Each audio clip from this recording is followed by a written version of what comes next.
Hey guys, Chef Katrina here, and I want to show you guys real quick mistake number one that I made with Pinterest.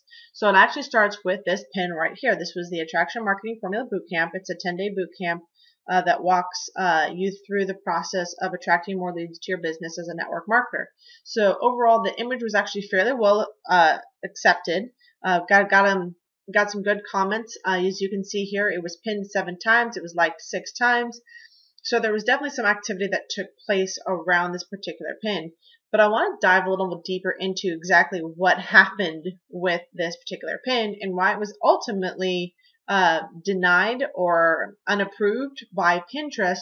And it was a couple of little errors that I made, and I want to make sure that if you're pinning on Pinterest, and especially if you're doing any type of affiliate marketing or network marketing, that you really do avoid this little pitfall that I'm going to share with you real quick, okay? So overall, the image was accepted by Pinterest. I never got anything slammed on that one, but definitely had another error that was behind it. So this was the particular post that it was. I have it under my MLM traffic strategy. So the board name is MLM traffic strategies that work. And then here's what happened. So I have the ability right now to promote pins, which is actually really, really cool. And the information back here is quite substantial. This is amazing how much information, tools, and analytics you can get into on this particular pin. So I want to show you guys real quick. You will notice that this particular pin got over 2,000 impressions on your promoted pin. It got a total of 7 repins, 1 click. It had a very low click-through rate because it actually didn't run for very long, and it cost me only 10 cents for this ad. So overall, it was fairly inexpensive to run. As you guys can see here, it says that it was active, but it's not. Active means that you can put a time frame around it, and this one actually did not have a closing time frame.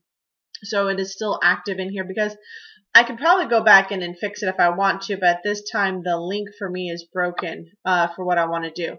But here's what happened. This was definitely not approved. And I'll show you the email that I got from Pinterest on why it wasn't approved.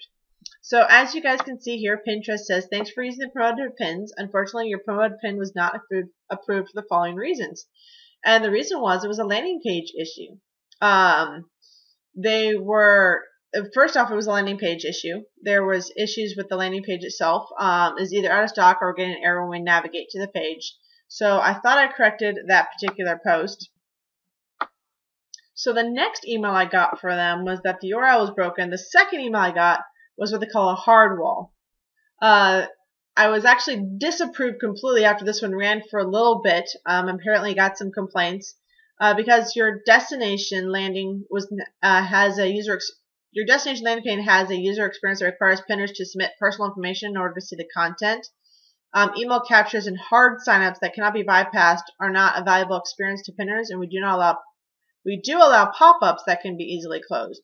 But they actually want you to have content and not a landing page for your people to go to. So this one actually got shut down after it had run, after it had gotten a few pins. Apparently the fact that it was a hard wall and it didn't go anywhere and it didn't add any value and they had to enter in some information before they got value definitely was a no-no for Pinterest. So that was something I had to kind of work around. So I stopped this particular post or this pin from moving forward at this time, which is fine. But I'll show you guys some interesting things about this particular pin. It did get some good impressions on here, actually. The budget wasn't really big. I can go in here and actually resubmit my pin. They'll actually let me resubmit it. I think I've done it twice now, so I'm kind of a little bit leery to do it. But interesting things is that it will tell you, like, you have the ability to choose terms, keyword terms. So it actually tells you where these keyword terms are coming, where they had the most repins, where you had your click-through rates take place. You can actually choose locations on your pins, so you can find out what kind of following you have, the language. You can find out what device they're on, whether it be the web, iPhones, Android, iPads, all that fun stuff, and you can even find out gender. So even with this little bit of data, I actually found out that it was a decent pin that went out there, probably just because it went to the wrong landing page. It went to a landing page, which is absolutely, without a doubt, probably the worst idea I had. But again, I was just testing it, just trying to figure this out. So One thing I highly recommend you guys do, especially if you're an affiliate or network marketing, do not send them to a page where they have to sign up or give their email address before they can get some information. Pinterest would actually like to increase the user experience by getting them over to your blog or over to your website. So really important that you guys are doing that.